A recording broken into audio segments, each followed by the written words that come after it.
ಆತ್ಮೀಯ ಬಂಧುಗಳೇ, ಶ್ರೀಮದ್ ಭಗವದ್ಗೀತೆ ತತ್ವ ವಿವೇಚನೆ ಟೀಕಾ ಅಧ್ಯಾಯ 2 ಸಾಂಖ್ಯಯೋಗ. ಇದರಿಂದ ನಾವು 39ನೇ ಶ್ಲೋಕವನ್ನು ತಿಳ್ಕೊಳ್ತಾ ಇದ್ವಿ. ಇವತ್ತು ಅದರಿಂದ ಪ್ರಶ್ನೆ ಏನಪ್ಪಾ ಅಂತಂದ್ರೆ, ಇಮಾಮ್ ಅನ್ನುವಂಥ ಪದ ಯಾವ ಬುದ್ಧಿಯ ವಾಚಕವಾಗಿದೆ, ಮತ್ತೆ ಈಗ ನೀನು ಇದನ್ನ ಯೋಗದ ವಿಷಯದಲ್ಲಿ ಕೇಳು, ಈ ವಾಕ್ಯದ ಭಾವ ಏನು? ಇದು ಪ್ರಶ್ನೆ. ಇಲ್ಲಿ ಇಮಾಮ್ ಅಂತಂದ್ರೆ ಇದನ್ನು ಅಂತ ಅರ್ಥ. ಇದನ್ನ ಅಂತ ಹೇಳಿದಾರಲ್ಲ, ಇಲ್ಲಿ ಏನಕ್ಕೆ ಅದನ್ನ ಹೇಳಿದ್ದಾರೆ, ಯಾವ ಬುದ್ಧಿಯ ವಾಚಕ ಅಂತ ಕೇಳ್ತಾ ಇದ್ದಾರೆ. ಇಮಾಮ್ ಅನ್ನುವಂಥ ಪದ ಕೂಡ ಆ ಹಿಂದಿನ ಶ್ಲೋಕದಲ್ಲಿ ವರ್ಣಿಸಲ್ಪಟ್ಟಂತಹ ಸಮಭಾವರೂಪಿ ಬುದ್ಧಿಯ ವಾಚಕವಾಗಿದೆ. ಸಮಭಾವನೆಯನ್ನ ಇಟ್ಕೊಂಡು ನೀನು ನೋಡ್ಬೇಕು ಅಂತ ಹೇಳ್ಕೊಡ್ತಾನಲ್ಲ, ಅದ್ರ ಬಗ್ಗೆ ಹೇಳಿದಾನಲ್ಲ, ಅದನ್ನು ಹೇಳೋದಕ್ಕೋಸ್ಕರನೇ ಇದನ್ನು ಅಂತ ಅಲ್ಲಿ ಯೂಸ್ ಮಾಡಿದ್ದಾರೆ.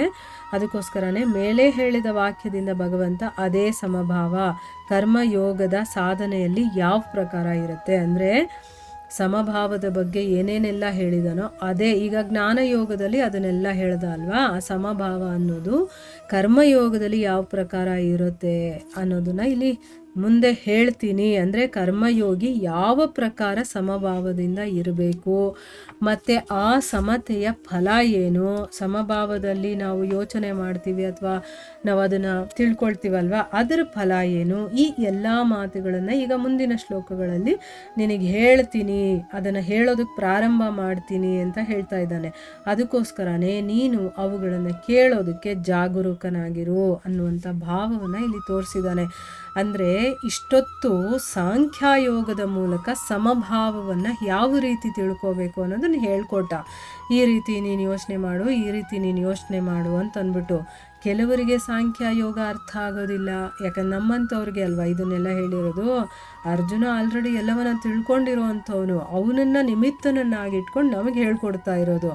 ಈಗ ಸಾಂಖ್ಯಯೋಗ ಕೆಲವರಿಗೆ ಟೇಸ್ಟ್ ಇರೋದಿಲ್ಲ ಅಲ್ವಾ, ಬೇರೆ ಬೇರೆ ಟೇಸ್ಟ್ ಇರುವಂಥ ಜನಗಳೇ ಇರೋದು ಇಲ್ಲಿ ಅಲ್ವಾ ಪ್ರಪಂಚದಲ್ಲಿ. ಅದಕ್ಕೋಸ್ಕರ ಎಲ್ಲ ರೀತಿಯ ಜನಗಳಿಗೂ ಅದು ಯೂಸ್ ಆಗಬೇಕು, ಅದಕ್ಕೆ ಭಗವದ್ಗೀತೆ ಇರುವಂಥದ್ದು.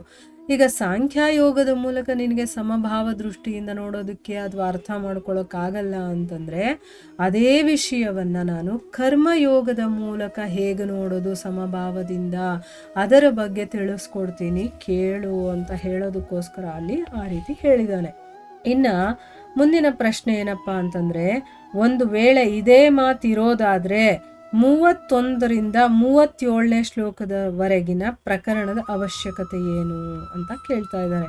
ಅಂದರೆ ಇದೇ ಮಾತಿರೋದಾದರೆ ಅಂತಂದರೆ ಏನು, ಸಮಭಾವದ ದೃಷ್ಟಿಯಿಂದನೇ ನಾವು ನೋಡಬೇಕು ಅನ್ನೋದಾದರೆ ಇವಾಗ 31ರಿಂದ 37ನೇ ಶ್ಲೋಕದವರೆಗೆ ಯಾಕೆ ಹೇಳು ಅಂತ ಅವಶ್ಯಕತೆ ಏನಿತ್ತು ಅಂತಂದ್ಬಿಟ್ಟು ಇಲ್ಲಿ ಪ್ರಶ್ನೆ. ಉತ್ತರ ಏನು ಅಂತಂದರೆ, ಆ ಪ್ರಕರಣ ಅರ್ಜುನನಿಗೆ ನೀನು ಕ್ಷತ್ರಿಯನಾಗಿದೆಯಾ, ಯುದ್ಧ ನಿನ್ನ ಸ್ವಧರ್ಮ ಆಗಿದೆ, ಅದರ ತ್ಯಾಗ ಅಂದರೆ ಯುದ್ಧ ಮಾಡದೇ ಇರೋದು, ಮಾಡದೆ ಅದನ್ನು ಬಿಟ್ಬಿಟ್ಟು ಓಡೋಗೋದಿದೆಯಲ್ಲ, ಇದು ನಿನಗೆ ಅನುಚಿತವಾಗಿರುವಂಥದ್ದು.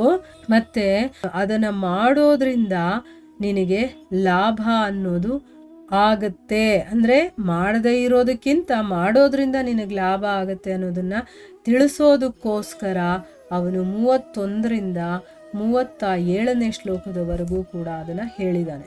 ಅಂದರೆ ಈಗ 30ನೇ ಶ್ಲೋಕದವರೆಗೂ ಸಾಂಖ್ಯಯೋಗದ ಬಗ್ಗೆ ಹೇಳದ್ನಲ್ಲ, ಡೈರೆಕ್ಟಾಗಿ ನೆಕ್ಸ್ಟು ಕರ್ಮಯೋಗದ ಬಗ್ಗೆ ಹೇಳ್ಬೋದಿತ್ತಲ್ಲ, ಮಧ್ಯ ಇನ್ನೂ ಬೇರೆ ಬೇರೆ ಏನೇನೋ ಹೇಳಿದಾನಲ್ಲ, ಅದನ್ನೆಲ್ಲ ಹೇಳುವಂಥ ನೆಸೆಸಿಟಿ ಏನು ಅಂತ.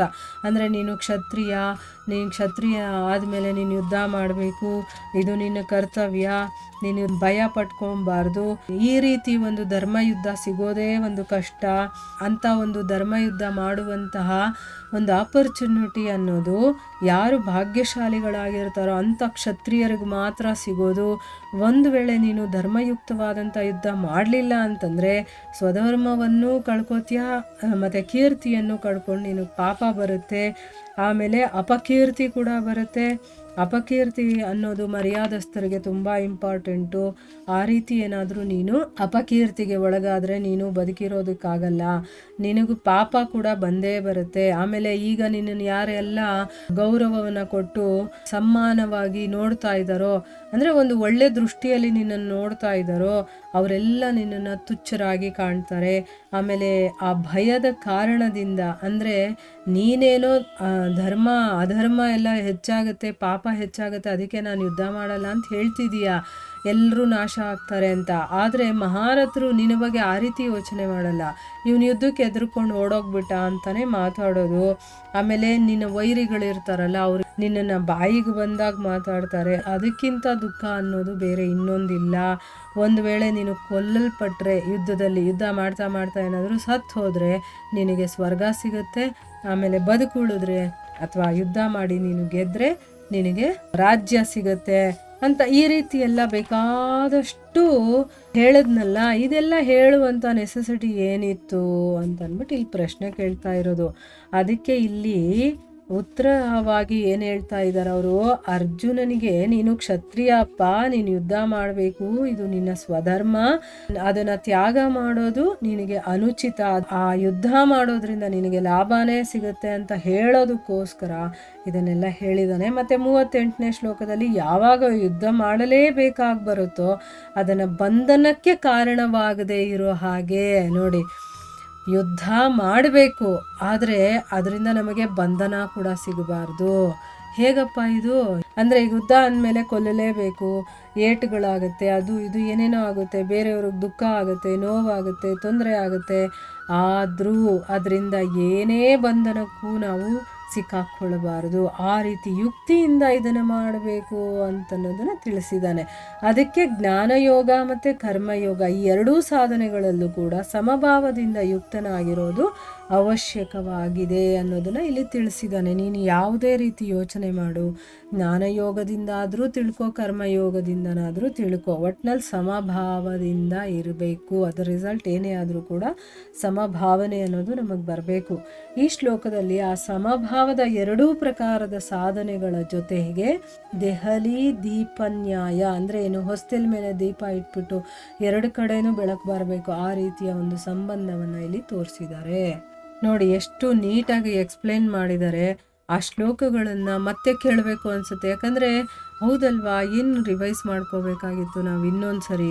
ಆತ್ಮ ಅಂತಂದರೆ ಏನು ಹೇಳಿದ್ದಾನೆ, ಕ್ಷತ್ರಿಯ ಧರ್ಮ ಅಂತಂದರೆ ಏನು ಹೇಳಿದ್ದಾನೆ, ಆ ರೀತಿ ನಾವು ಪ್ರಶ್ನೆಗಳನ್ನು ನಮಗೆ ಹಾಕ್ಕೊಂಡು ನನಗೆ ಎಷ್ಟು ಮಟ್ಟಿಗೆ ಗೊತ್ತಿದೆ ಅನ್ನೋದನ್ನು ನಾವು ಚೆಕ್ ಮಾಡ್ಕೊಳ್ತಾ ಇರಬೇಕು.